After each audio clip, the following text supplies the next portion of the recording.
भविष्यवाणी की थी कि पाकिस्तान से भारत हारेगी और हारेगी, विराट कुछ नहीं कर पाएंगे। सवाल यह है कि क्या वो भविष्यवाणी करते हैं, और दूसरा ये, अगर ये कोई मुस्लिम भविष्यवाणी कर देता तो उनके साथ क्या होता? देखिए, सबसे बड़ी बात, ये IITian बाबा चाहे कोई भी बाबा, बाबा का काम क्या है? बाबा जो धर्मगुरु कहलाते, धर्मगुरुओं का काम है कि धर्म का संचालन कैसे हो, धार्मिक रीति रिवाजों के बारे में बताने का। आजकल अपने देश भारत में हर किसी को सस्ती लोकप्रियता हासिल करने की वो है। कोई पराठे में गोबर लगा के खा रहा है घी के बदले में, कोई नाले में मूली डुबो डुबो के खा रहा है, गाजर डुबो के खा रहा है, कोई नाच नंगा होके दिखा रहा है। तो ये बाबा नहीं है। बाबा अगर होता, जो दूसरे का भविष्य जानता है, तो वो बाबा क्यों बनता? जो उनके माता पिता से पूछते ना कि उनको पढ़ाने लिखाने में उन्होंने अपना पेट काटकर, मन सुखाकर, मन मारकर कैसे पढ़ाया, आप बात समझिए। दूसरी बात है, अगर वो कोचिंग सेंटर खोलते, समझिए, दो फायदे होते। देश शिक्षित होता, धर्म का प्रचार प्रसार होता, तो पाकिस्तान जीत जाएगा। अरे भाई, तुम पाकिस्तान के हो क्या? हिंदुस्तान के हो? किसी भी सूरत में भारत को जीतना था, और हम नहीं चाहते कि हमारा दुश्मन देश जीते। हम हमेशा से ये चाहते कि हमारा देश भारत जीते। जिन लोगों को पाकिस्तान से प्रेम है वो पाकिस्तान चले जाएं। अगर मुस्लिम कोई भविष्यवाणी कर देता तो क्या होता? अभी तक बहुत सारी चीजें होती। तो निश्चित तौर पर ऐसे बाबाओं के ऊपर में सख्त से सख्त कार्रवाई होनी चाहिए, जो हमारे देश के खिलाड़ियों का मनोबल तोड़ने का काम करता है। सवाल ये भी है कि कुंभ से जो माँ बहनें नहा रही थी, उनकी वीडियो डार्क वेब पे भेजी जाती है। योगी जी कह रहे थे इतनी सुरक्षा है कि वीडियो वायरल नहीं हो सकती। आपने शायद आप देखते होंगे, उत्तर प्रदेश में घटनाओं का ऐसा है, उन्होंने क्राइम युक्त यूपी बनाया है, जिसमें गुंडाई का लाइसेंस दिया हुआ है। हमें तो शक है कि कहीं उन गुंडे मवालियों से, उन बलात्कारियों से, उन बलबाइयों से, उन नफरतियों से कहीं सीधा संबंध योगी का तो नहीं है। आखिर योगी जी कार्रवाई क्यों नहीं करते? पुलिस ने FIR कर तो दी यार। FIR जांच के नाम पर, FIR के नाम पर तारीख दे रहे हैं।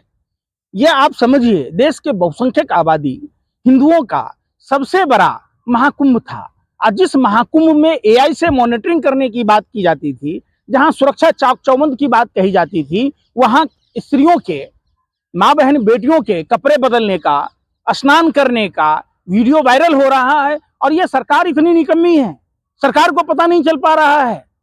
आप देखिए ना, क्यों इन लोगों का सबसे बड़ा काम क्या है कि इनके भाजपा की सरकार में आप जब देखेंगे, आप प्रधानमंत्री को ले लीजिए, प्रधानमंत्री क्या बयान दे रहे थे कि ये सनातन, अरे भाई सनातन, वो वीडियो दिखाने से सनातन मजबूत होगा क्या? आप बताइए ना प्रधानमंत्री जी, आप सनातन को तार तार क्यों कर रहे हैं? आप खुद प्रधानमंत्री एक ऐसे अजूबा प्रधानमंत्री हैं, जो कपिल मिश्रा, आपने देखा होगा, प्रधानमंत्री को ना जाने क्या क्या कहा था।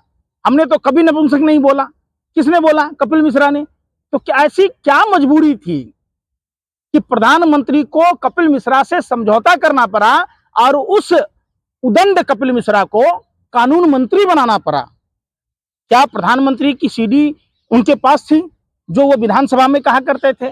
प्रधानमंत्री को जिन जिन शब्दों से नवाजा कपिल मिश्रा, अब मंच पर कहते हैं लोग, हमको नीच कहता है, हमको ये कहता है, हमको गाली देता है। अरे भाई, गाली देने वाले को तो आप सम्मान कर रहे हो, उस कपिल मिश्रा को बना रहे हो।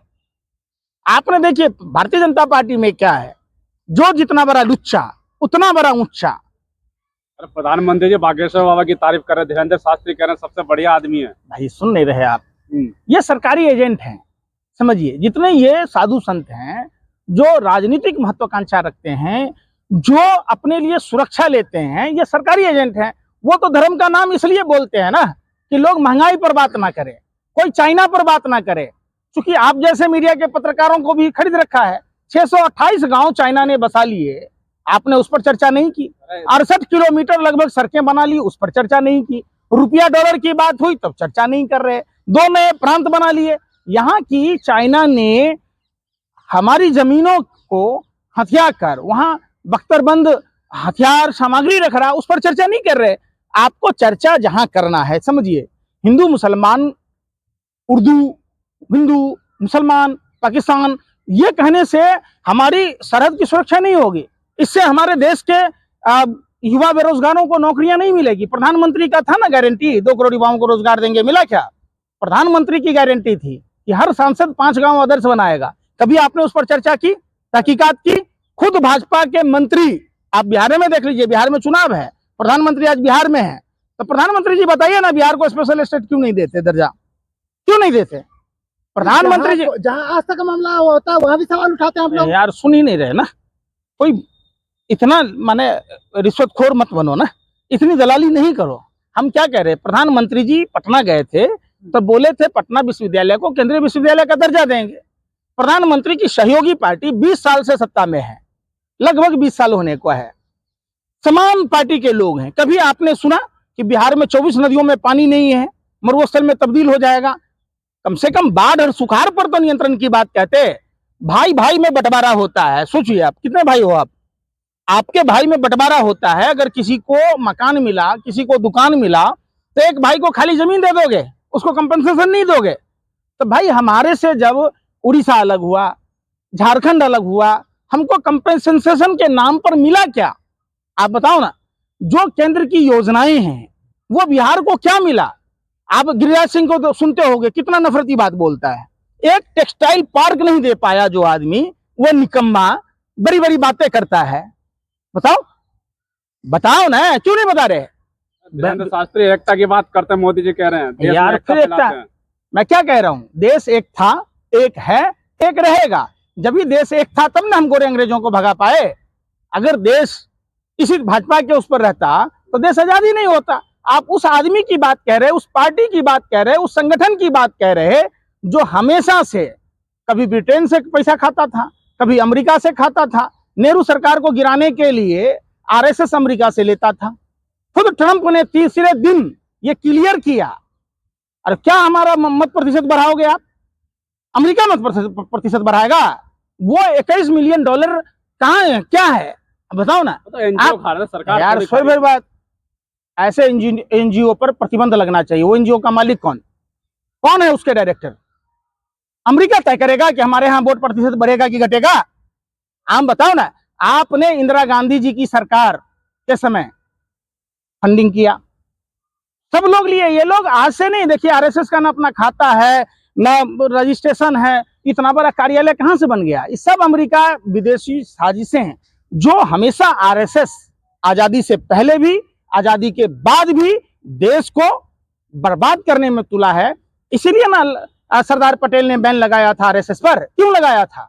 कि ये देश के लिए खतरा है। इसीलिए सुभाष चंद्र बोस ने भी बोला था क्या, कि आरएसएस देश के लिए खतरा है। ये लोग देश की आजादी के पहले देश के क्रांतिकारियों की खबरें ब्रिटेन तक पहुंचाते थे। 60-60 रुपया महीना पेंशन लेते थे, जो शिक्षकों से के सैलरी से भी ज्यादा था।